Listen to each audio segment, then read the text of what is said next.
Ce qui a été confronté à la mort et qui a survécu est appelé résurrection. Tout ce qui ressurgit vivant de la mort est résurrection. La mort est venue dans l'homme lorsqu'il mangea le fruit de l'arbre de la connaissance du bien et du mal. Depuis lors, l'homme n'a jamais pu résister à la mort. Tous ceux qui ont été ensevelis dans les tombeaux n'en sont jamais revenus.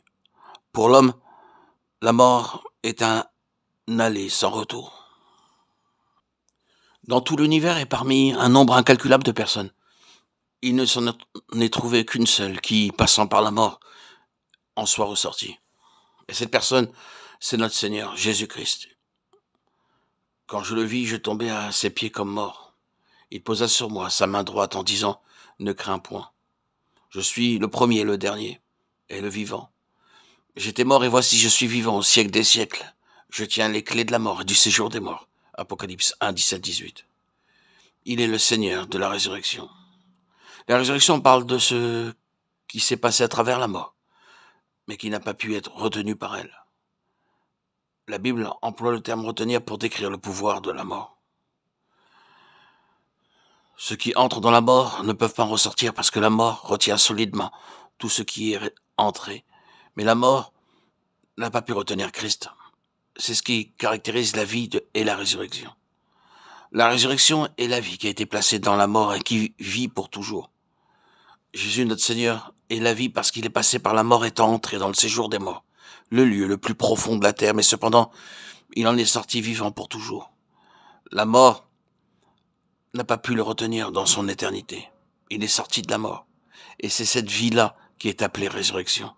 La vie qui porte les marques de la mort et qui cependant est toujours vie s'appelle résurrection.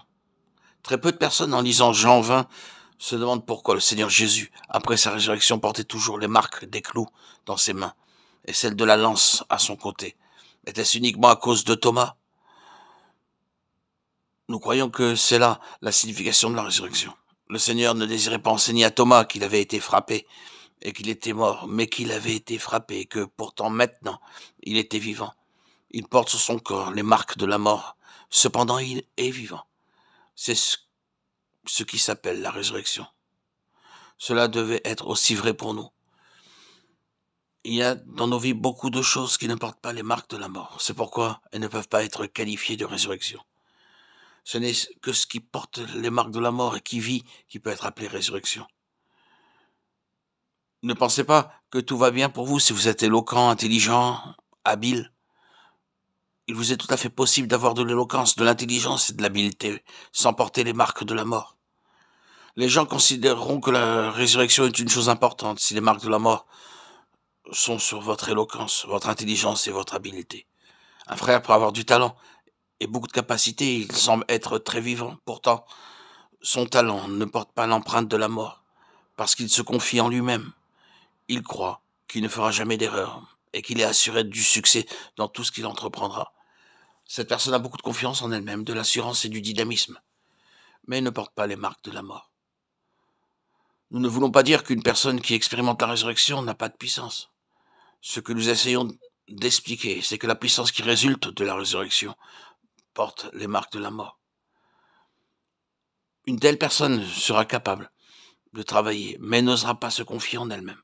Elle pourra faire beaucoup de choses, mais cependant elle n'aura plus cette sorte d'autosuffisance et sa propre force sera changée en faiblesse. C'est ce que nous appelons résurrection.